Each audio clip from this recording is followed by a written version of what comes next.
When they get the $500,000, it'll last forever. It should, for that kind of money. Time now is 6:30. Here's what we're working on for you this half hour of Wake Up Alabama. A man suspected of murder and kidnapping is still on the loose this morning. We have an update on the case as search efforts continue. Plus, champions are making their way to Birmingham in less than 2 months. But is the city prepared for their arrival? And a week after finding him guilty of multiple counts of murder, a jury meets again today for the next phase of Colorado movie theater shooter James Holmes' trial. I don't know about you, but we're ready for some cooler temperatures. That's right. We had a little hint of 2 degrees cooler yesterday than the day before. Did you feel it? I did. I almost pulled out a shawl. Today, though, can we expect a little more cool down? Yes, maybe a cardigan today. There you go. 91 for your high today, but that's thanks in part to some rain, and that's what I'm tracking this morning. And we are going to continue tracking that, the rain outside. We are seeing some showers across parts of North Mississippi right now, and again continuing to monitor the developing situation. Just a few blips on the radar. Now moving from Fayette into northernmost part of Tuscaloosa County, light showers north of Coleman, but my eye is really focused on what's going on in North Mississippi right now. From New Albany to Boonville, we're going to watch this move towards Russellville and Florence, although the southern edge of this, it's a little interesting. I actually think this could slowly move just to the north of Hamilton. Intense lightning has formed over the last several minutes. I actually put my lightning strike counter on this. 1,200 strikes of lightning here in the last few minutes. So this storm is packing a punch as it's rolling through on our Wednesday morning. We can expect more of the same this afternoon. I'll have a detailed look at when those rumbles of thunder will be rolling into your community. That's ahead in minutes in your Storm Track 7-day. Now we'll look at traffic with Jamie. Thanks, Ashley. No accidents and no major delays, but we do have a problem right in the smack downtown area of Birmingham. An object is in the roadway there, I-65 at University Boulevard. This is around exit 259. A caller is reporting that limbs are in the road, so be very cautious when you're going through that area. But right now we're not experiencing any major delays with that, so that's a bit of good news. Just be very careful in that area. Otherwise, your drive time's looking nice and clear. If you're heading to the airport, I-65 northbound, about a 9-minute commute. And I-2059 eastbound to the airport, about 4 minutes. So green means go. We're clicking right along this morning. We hope your big bird in the sky is on time. In the meantime, we're watching things closely for you. Any accidents, major delays, we'll bring that to your attention, as well as your drive times to downtown Birmingham. That's coming up in 10.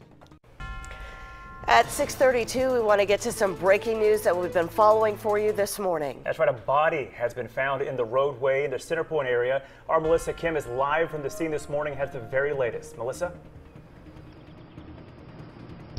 Good morning, guys. Well, first of all, I just want to tell you where we are just so that people can avoid this area because the roads have been closed down. We are on Center Point Parkway where it meets behind me the intersection of 24th Avenue Northwest and Sun Hill Road. Now, behind this bush behind me here, there is a body lying in the middle of Center Point Parkway and is covered. We are obviously not going to show you that, but I do want to step aside to show you that it's still a very active investigation. I counted about a dozen sheriff cars or so from the Jefferson County Sheriff's Office, and they're still investigating. I saw them interviewing a couple of bystanders earlier, so obviously they're still trying to figure out what happened and how this body got to be in the middle of the road here. Again, they're all still just kind of questioning people right now. We don't know that much right now, but we will of course update you as soon as we find out more information. We of course have that later in this on Wake Up Alabama and on WIAT 42 News at 5 and also on WIAT.com. For now, we're live in the Center Point neighborhood. Melissa Kim, WIAT 42 News, coverage you can count on. Melissa, thank you. Now to our other top story this morning, the search for a murderer and kidnapping suspect, John Barry Hubbard. Police believe Hubbard kidnapped his ex-girlfriend Tammy Carpenter from her Bibb County home and killed her sister. WIAT 42 News reporter Lillian Lalo has the latest on this developing story. Lillian?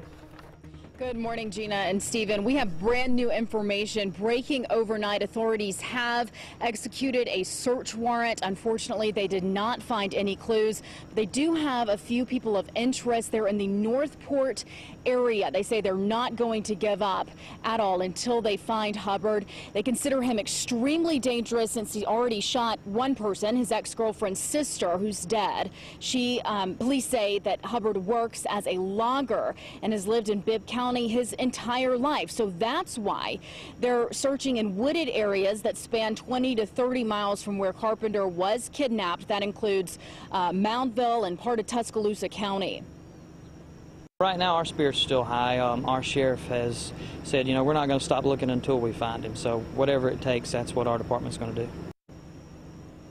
Now, Hubbard was last seen in a white pickup truck. Here's the tag number. If you live in the area, you might want to write this down. That's 7AB7003. That's 7 Alpha Beta 7003. Now, this man is considered armed and dangerous. Authorities say call 911 if you see him. Do not approach him. Do not try to be a hero. For now, live in Bibb County, Lillian Lalo, WIET 42 News. Coverage you can count on. All right, Lillian, thank you. A Coleman County couple is arrested for child abuse involving a 4-year-old child. Amber and Jeremy Deloach are charged with aggravated child abuse. The charges came after their child was taken to the hospital. Doctors there noticed that the child was malnourished, had a broken rib, and what appeared to be a cigarette burn. Now, right now, the couple is being held in the Coleman County Detention Center without bond.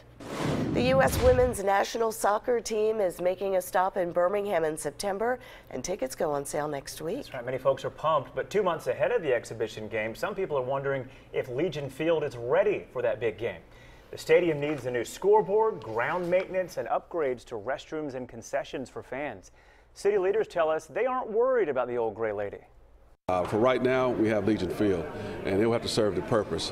And as a BJCC board member, as a city council member, someone that serves on the Birmingham CVB board, I definitely want to see us look at a new facility of some sort. Well, depending on what is approved in the budget, we've learned there is a chance of installing a new school board just in time for the U.S. women's soccer game. Your time now, 6:36. A special session is underway to resolve the state's general fund budget crisis. Next, I'll sit down with Senate President Pro Tem Del Marsh to find out why the session is already taking time off. And later today will mark day 1 in the penalty phase of James Holmes' trial. We'll tell you how long it's expected to last and what the outcome could be.